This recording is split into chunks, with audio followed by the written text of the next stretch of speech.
누가복음 1장 57절에서 80절까지 말씀을 살펴보도록 하겠습니다. 아이가 없던 사가랴 가정에서의 세례 요한의 출생을 소개합니다. 요한의 출생은 이웃과 친족 모두에게 큰 기쁨이 되었습니다. 세례 요한의 출생에 즈음하여 사가랴가 하나님의 구원의 은총을 노래한 소위 사가랴의 찬가를 소개합니다. 57절에서 66절은 세례 요한의 출생입니다.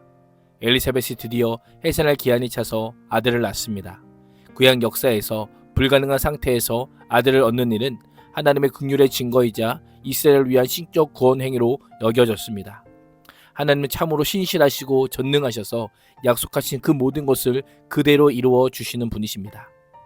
다 죽은 듯 여겼던 엘리사벳의 태에 생명을 주신 하나님께서는 노사님에도 안전하게 아이를 낳게 하십니다. 노부부의 출산은 모든 이들에게 기쁘고 복된 소식이 됩니다. 하나님의 긍휼하심과 큰 자비와 돌보심의 결과로 믿어졌기 때문입니다. 신족들의 기쁨은 세례 요한이 전하는 예수님을 통해 더 많은 사람들이 누릴 새 시대의 기쁨과 즐거움과 약속의 시작일 뿐입니다.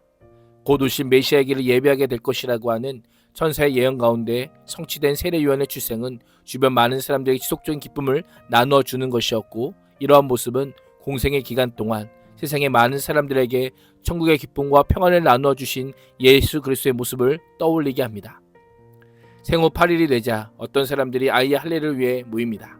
그들은 할례 예식과 함께 장명을 통해 아이의 장래 운명에 소망과 축복을 담고자 합니다. 이웃과 친척들은 아이의 아버지의 이름을 따라 사가랴로 짓기로 고집합니다. 아버지처럼 거룩한 제사장직을 흠없이 수행하기를 기대했던 것입니다. 그때 엘리사벳이 그 제안을 급히 거절합니다. 그 이름을 요한이라 하라 하고 명령한 천사의 예언과 일치하지 않기 때문입니다. 하나님의 뜻을 분명히 알고 있던 엘리사벳은 이웃과 친척들의 주장에 따르지 않고 하나님의 언약을 확신하는 믿음 가운데 하나님의 뜻을 따를 것을 분명히 합니다. 친족들은 사회적 통념에 어긋나는 주장을 하는 그녀의 말에 반대하여 아이의 이름을 요한이라 짓는 것이 부당함을 계속 강조합니다. 이름을 짓는 데 있어서 최종 결정권이 있었던 사가랴가 그의 아들에 대해 무엇이라 이름을 짓고 싶어 하는지를 묻고 있습니다. 결국 세상의 낯익고 통상적인 방식이 아니라 낯선 하나님의 방식에 순종합니다.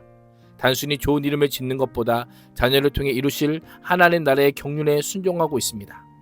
아이의 출생과 운명이 사람들의 기대와 소원이 아니라 하나님의 계획과 섭리 속에 펼쳐지고 있음을 강조하며 요한이라고 이름 짓습니다. 마침 그때 사가랴 입이 열리고 혀가 풀리는 기적이 일어납니다. 10개월간의 침묵을 깨뜨리는 그의 첫 마디는 하나님을 찬송하는 언어들이었습니다. 근처에 사는 사람들이 모두 두려워했고 이 모든 일은 온 유대 산골에 두루 퍼지게 됩니다.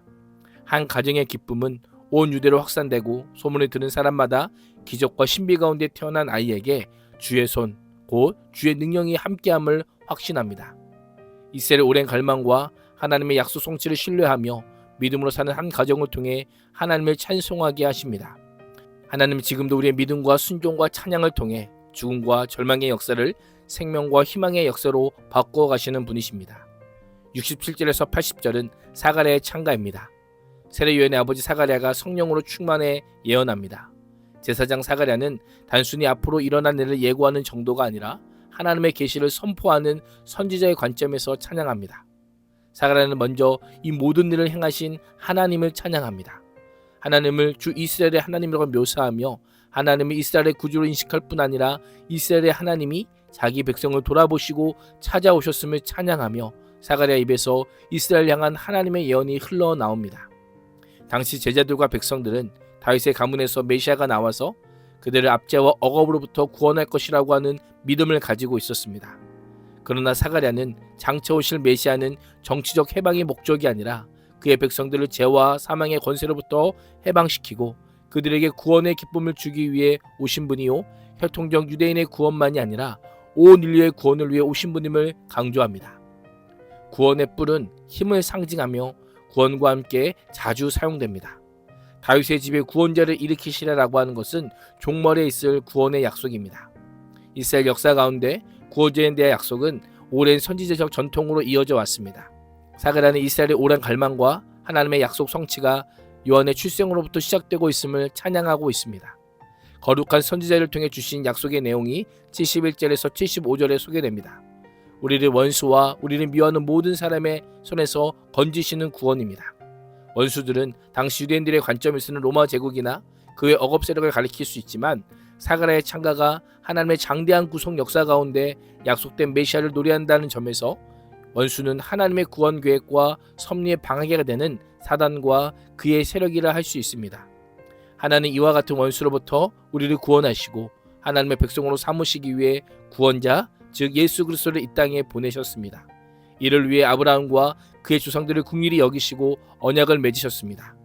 언약을 기억하시고 신실하게 이루신 하나님께서 이스라엘의 애굽의 손에서 건져내시고 약속의 땅으로 인도하시고 하나님 앞에서 거룩함과 의로 하나님만을 섬기게 하셨습니다. 예수 그리스도께서 가져온 나라는 눈에 보이는 정치적 나라가 아닌 하나님의 긍휼로 죄를 용서받고 어둠과 죽음의 그늘에 앉은 자들을 빛과 생명으로 옮겨서 영원한 샬롬의 길을 걷게 하시는 더 온전한 구원, 총체적인 구원이라 할 수 있습니다. 과거 실패한 이스라엘이 아닌 하나님 앞에서 성결과 의로 영원히 하나님만을 섬길 것을 알려주고 있는 것입니다.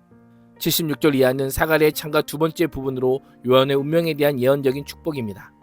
메시아의 길을 예비할 세례 요한이 장차 메시아를 통해 이루어질 제사함과 구원에 대한 지식을 백성들에게 널리 알려줄 것이라고 합니다. 돈 눈에가 위로부터 임한다고 묘사하며 어둠의 권세를 물리치고 온 세상을 밝히시는 메시아의 구원 사역을 상징적으로 묘사합니다. 돈 눈에가 단순히 이 세상을 비추는 정도가 아니라 어둠과 죽음의 그늘에 앉아있는 자들에게 비치고 세상에 줄 수 없는 완전하고 영원한 평강을 주실 것임을 선포하고 있습니다. 그렇습니다. 예수 그리스도의 복음의 빛 안에는 걱정과 불안은 없고 오직 평강과 행복만 있을 뿐입니다. 오늘 하루도 자기 백성을 먼저 찾아오셔서 죄사함과 구원의 은혜를 베푸시는 그 하나님과 교제함으로 거룩함과 의로움으로 세상에서 하나님을 섬기는 자로 살아갈 수 있기를 축복합니다. 기도하겠습니다. 하나님, 일상 가운데 찾아오시는 하나님의 방문과 말씀과 기도 가운데 주시는 구원의 은혜에 감사하는 하루가 되게 하여 주옵소서.